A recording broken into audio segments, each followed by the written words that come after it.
एक साथ विहार करें। सा खेलती खादती सा सखा, उसको सखा बोलते। प्रेम से बोलो जय श्री कृष्ण। और राग लग गया पीलू।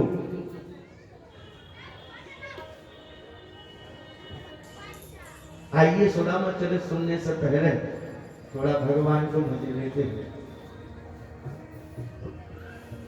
राधा राधा कृष्ण राधा राधा राधा कृष्ण राधा हे राधा राधा कृष्ण राधा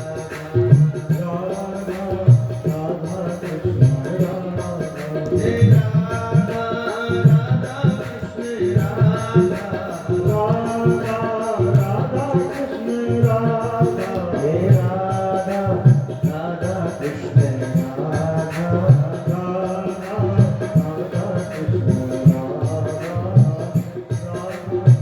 राधा कृष्ण राधा।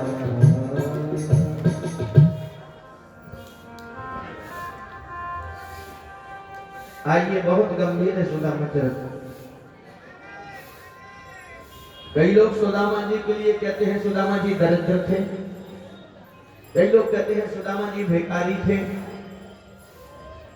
कई लोग कहते हैं सुदामा जी को भगवान द्वारकानाथ ने शाप दिया था गुरुकुल में, कई लोग कहते हैं सुदामा जी ने श्री कृष्ण के भाग्य के चना खा लिए थे चुरा कर। ये सब बातें आज अपन क्लियर करते हैं। बोलो जय श्री कृष्ण। क्योंकि सुदामा जी के लिए लोगों ने दर दर का भिखारी बना दिया है। आइए सुनते हैं सुदामा चरित की वास्तविकता। बोल वृंदावन बिहारी लाल की जय। आज कथा कहते कहते सुखदेव जी गंभीर हो गए। कृष्णस्य श्री सखा कश्चित् ब्राह्मणो ब्रह्मविद्वान् विरक्तिन्द्रियार्थेषु प्रशान्तात्मा जितेन्द्रिया। कृष्णस्य श्री सखा कश्चित्, कृष्ण की जो बचपन की सखा है। ब्राह्मणो ब्रह्मविद्वान्, कैसा ब्राह्मण है? बोले ब्रह्मम जानाति इति ब्राह्मणा, ब्रह्म को जानने वाला ब्राह्मण है। बोलो जय श्री कृष्ण। रिश्ते का ब्राह्मण नहीं है, कर्म का ब्राह्मण है। ब्राह्मणो ब्रह्मविद्वान्, भगवान को जानने वाला है। और कैसा है? बोले विरक्त इंद्रियार्थेषु, शादीशुदा होते हुए भी जितेंद्रिय है। और कैसे हैं? बोले प्रशांतात्मा जितेंद्रिया, घर में कुछ नहीं है फिर भी प्रसन्न है। ये इनकी विशेषता है। बोलो जय श्री कृष्ण। बहुत ध्यान से सुनना माता जी सुदामा चरित। और मैं चाहता हूं कि आज हलचल नहीं होना चाहिए बिल्कुल। ये बीच में क्या हो रहा है? देखो चप्पल हाथ में ही लेकर कथा सुनेंगे। जिनको उठना है वो अभी उठ जाएं, क्योंकि मैं बीच में उठने नहीं दूंगा। जो लोग अंतिम दिन की कथा में गड़बड़ करते हैं तो उनके सिर पे पाप भारी होता जाता है। बोलो राधे राधे। वो जो मन से कथा सुनते हैं उनके पाप भी जाकर उसके खोपड़ी पे बैठ जाते हैं जो कथा नहीं सुनता। बोलो जय श्री कृष्ण। इसलिए जिसको उठना है वो अभी उठ जाए, फिर मैं उठने नहीं दूंगा। बहुत गंभीर है सुदामा चरित। तो सुदामा जी कैसे हैं? बोले चार दीवालें खड़ी हैं, छत का पता नहीं। चार दीवालें हैं पर छत का पता नहीं। पर कभी किसी से कुछ मांगते नहीं, कभी किसी से कुछ मत मांगो। रसोई के बर्तन ऐसे हैं कि फूटे हुए बर्तन है। दाल भात लेते हैं तो दाल का पानी नीचे से निकल जाता है,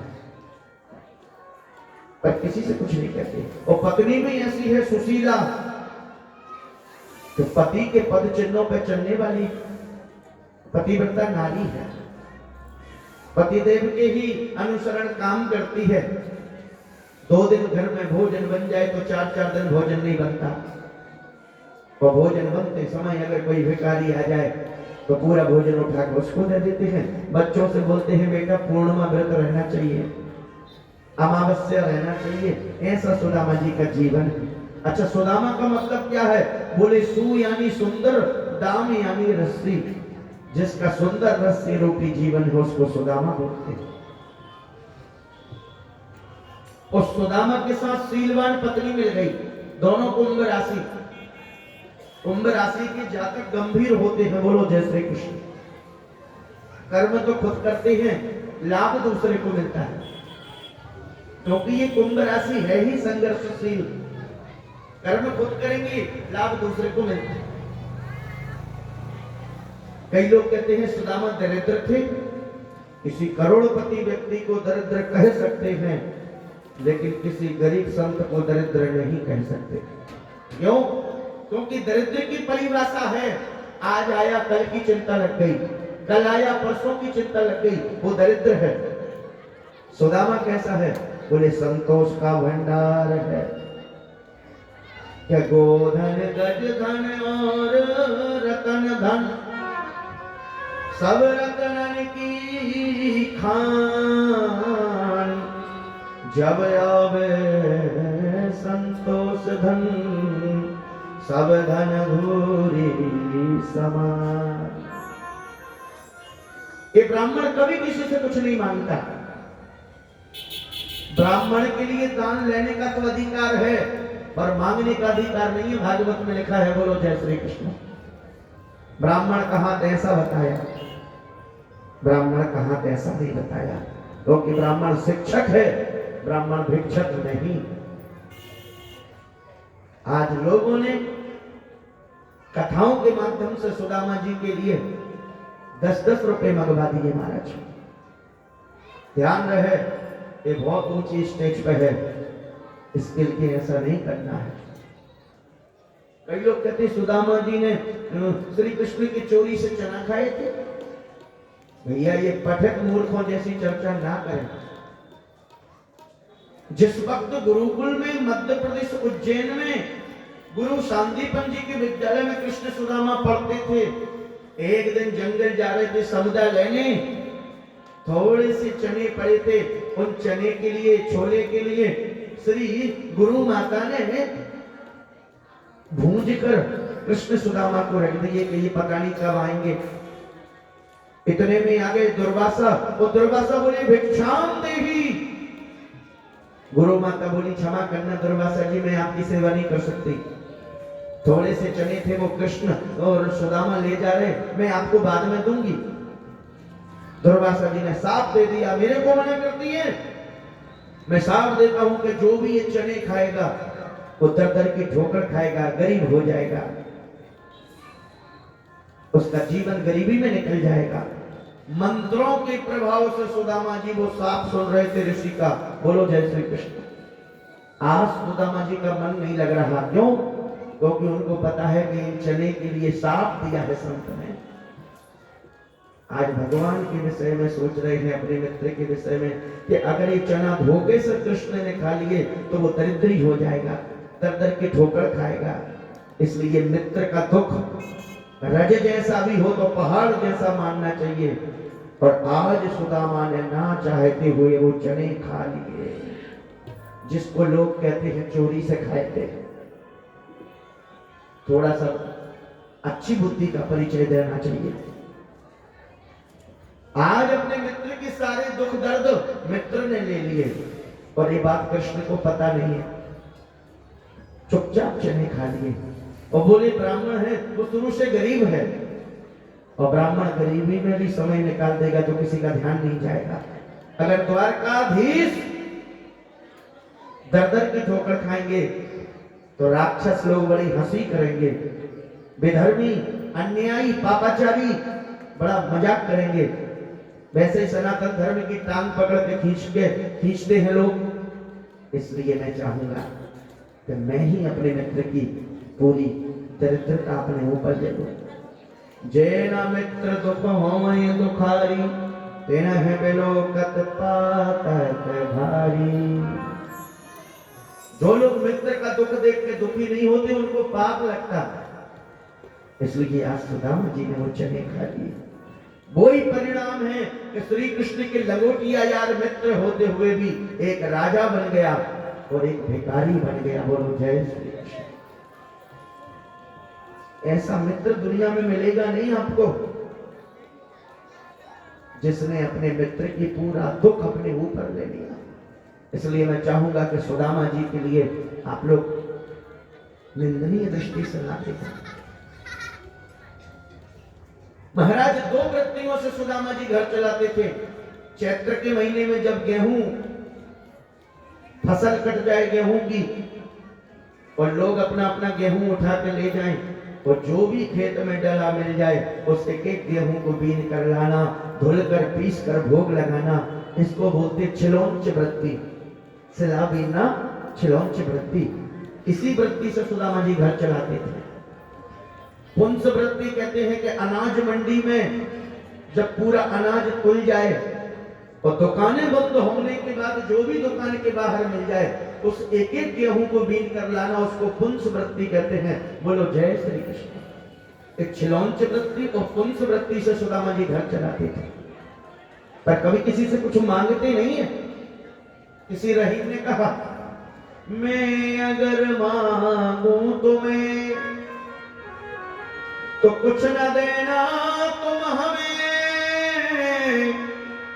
वरना आशिक नहीं मजदूर हो जाऊंगा मैं। हे राम जी, यदि भक्ति के बदले में मैं आपसे कुछ मांग बैठूं तो आप देना नहीं। ये तो भक्त नहीं, प्रेमी नहीं, आशिक नहीं, मैं मजदूर हो जाऊंगा। एक मजदूर की क्या औकात रहती है बताओ? काम करा लिया, 300 रुपए दे दिए, दोस्ती खत्म। तो एक भक्त कहता भगवान से, भक्ति के बदले में अगर मैं कुछ मांग बैठूं तो मुझे देना नहीं गोपाल। तो भक्त नहीं, प्रेमी नहीं, आशिक नहीं, मजदूर हो जाऊंगा। किसी दुकानदार को 40 रुपए दिए, 1 किलो शक्कर खरीद ली, दोस्ती खत्म। इसलिए मैं कुछ मांगने की गलती कर दूं गोपाल तो तुम देना नहीं, क्योंकि मांगोगे तो घाटे में रहोगे और नहीं मांगोगे तो वो मिलेगा कि जीवन में कभी सोचा नहीं था। ये सुदामा जी की परिस्थिति है। किसी ने इनकी पत्नी से कह दिया, अरे सुशीला, तेरा जो पति है वो श्री कृष्ण को कबड्डी में लात मार देता था। बोलो जय श्री कृष्ण। बोले कब? बोले गुरुकुल में थे तब। बाप रे। और आज तक सगी पत्नी से नहीं कहा कि कृष्ण मेरे लंगोटिया यार मित्र थे। ये गंभीरता। आजकल के लोग सीएम पीएम के साथ फोटो खिंच जाएं तो घर के हॉल में सजा देते हैं कि देख लो मेरी इनसे दोस्ती है। और सुदामा जी देखो, द्वारकाधीश के मित्र होते हुए भी सगी पत्नी से नहीं बताया कि ये मेरे मित्र थे। इसकी गंभीरता के विषय में क्या कहेंगे आप? बोलो जय श्री कृष्ण। बहुत गंभीर वर्चस्व है इनका। सुशीला जी कहती हैं, हमने सुना कृष्ण आपके बचपन के मित्र थे। बोले हाँ हाँ, एक साथ खेलते थे, एक साथ बैठते थे, एक साथ विचरण करते थे। बोलो। बोले एक बार जाओ द्वारिका, अगर गोपाल बहुत प्रसन्न हो गए, बहुत खुश हो गए तो हमारे घर की गरीबी दूर कर देंगे। सुदामा जी बोले धन की इच्छा से भेजा तब तो बिल्कुल नहीं जाऊंगा। धन की इच्छा से भेजा तब तो बिल्कुल नहीं जाऊंगा। हाँ, अगर कहो कि तुम्हें याद नहीं आती तो मैं जा सकता हूं देवी। तो बोले जाओ। बोले कैसे जाएं? गुरु के घर और मित्र के घर खाली हाथ नहीं जाना चाहिए। गुरु के घर और मित्र के घर खाली हाथ नहीं जाना चाहिए। मेरे घर में तो फूटी कौड़ी भी नहीं है। अगर मित्र ने पूछ लिया मुझे क्या लाए तो मैं क्या जवाब दूंगा? सुशीला बोली कि मैं 4 ब्राह्मणों के घर जा रही हूँ, 4 मुट्ठी चावल लेकर आऊंगी, आप व्यवस्था कीजिए। सुशीला जी गई और 4 ब्राह्मणों के घर से 4 मुट्ठी चावल लाई। भागवत में लिखा, या चक्वा चतुरो मुष्ठिन विप्रान पृथुक तंडुलान शैल खंडेन तान बत्वा भरते प्रायादुपायनम। 4 ब्राह्मणों के घर गई और 4 मुट्ठी चावल लेकर आई। 4 घर के 4 मुट्ठी चावल जब एक जगह पर रखोगे तो कोई पीला चावल, कोई चिट्टा चावल, कोई धान का चावल, कोई टूटा चावल, एक भी चावल सुदामा जी का अपने घर का नहीं है। तो देवी सुशीला कहने लगी भगवान समझ जाएंगे कि तुम्हारी परिस्थिति ठीक नहीं है। और आज सुदामा जी जा रहे हैं, बोले देवी खूब तो भगवान का भजन करना, खूब भगवान का चिंतन करना, हम जल्दी लौटेंगे। और सुदामा जी जा रहे हैं, आइए हम लोग भी सुदामा जी के साथ द्वारका चले। हे मुरलीधर छलिया मोहन, हे मुरलीधर छलिया मोहन, हम भी तुमको दिल दे बैठे। मुरलीधर छलिया मोहन, हम तुमको दिल दे